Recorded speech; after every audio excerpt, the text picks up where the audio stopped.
Welcome, everybody. Thanks for joining me. It's June 28th, 2024. So we are basically halfway through this year already. Kind of crazy. It's going fast. It does every year, though. Start with mortgage applications this week.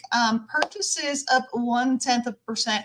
Refinances pretty much flat. Might be a little bit due to the volatility of the rates as of late. They have good days, have bad days. It's always. Jobless claims, those filing for the first time, down 6,000.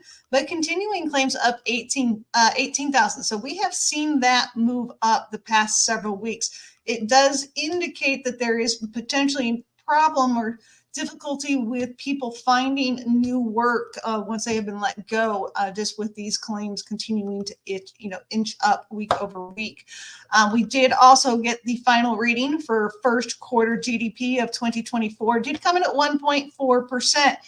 Does kind of speak to the economy slowing. It's really not a great number. It's not a bad number, but given the amount of emergency spending that we're seeing by the government as of late, interesting that that number is that low. Want to go into a few slides for you right now. Have the Case-Shiller home price appreciation showing again to be up 0.3% for the month of April. You can see now for the first 4 months of the year, we have had positive appreciation month over month. So for those people that think that home values are going to come down, there is just nothing to support that at this point. Demand is high and inventory remains low. We are seeing a little bit of an increase, but it's not encouraging people to go out and buy right now, and I'll get into that in a minute.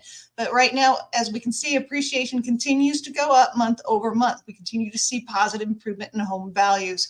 Also this week, got some information on personal savings and spending. You can see for the month of May, personal spending up only 0.2%, and April was revised down to 0.1%. But wanted to show you this chart on personal savings showing that for the month of May, it's at 3.9%. And you can see that we are definitely trending lower than the norm.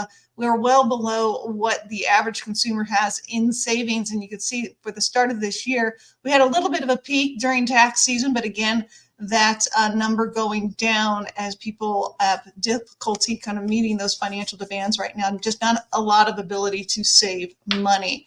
Now, this week we did get pending home sales for last month, did show that it was down 2.1%. And that's interesting that pending sales are down given that inventory is up. So what this is suggesting is that while inventory is improved, there's more product out there for buyers to consider. Those higher interest rates translating to higher payments are not appealing to buyers. So they are not jumping into the housing market quite as quickly or as enthusiastically despite higher inventory. So just something to consider there. Today we did get PCE, Fed's favorite measure of inflation, number coming out at -0.01%. Core number just up 0.08% month over month. Year over year, though, we did see a slight improvement from 2.78% to 2.57%. So hopefully the Feds will pay attention to this number and see that inflation is coming down. May not be fast, but there is some improvement. Now, next week is a big week. We've got the Fed minutes coming out, and then it's jobs week. So we're going to get the JOLTS report. We're going to get ADP on Wednesday then, and BLS on Friday. Be interesting to see what happens there and what the market does in response to those numbers. Let's take a look at the charts right now. We are down today. Has not been a very positive day with the MBS markets. You can see that we've lost a bit of ground over the past week, hence why we're seeing some of that slowing in applications, I think. But hopefully next week might be a good week, depending upon what those jobs reports show us. So make sure you tune in or at least reach out to me if you're interested in purchasing, see if you can capitalize on any better rates next week if we get the information and response from the jobs markets that we hope to get. Otherwise, thank you for watching. I hope you have a great weekend. I do appreciate when you like my videos, but have a great weekend. I'll see you next week.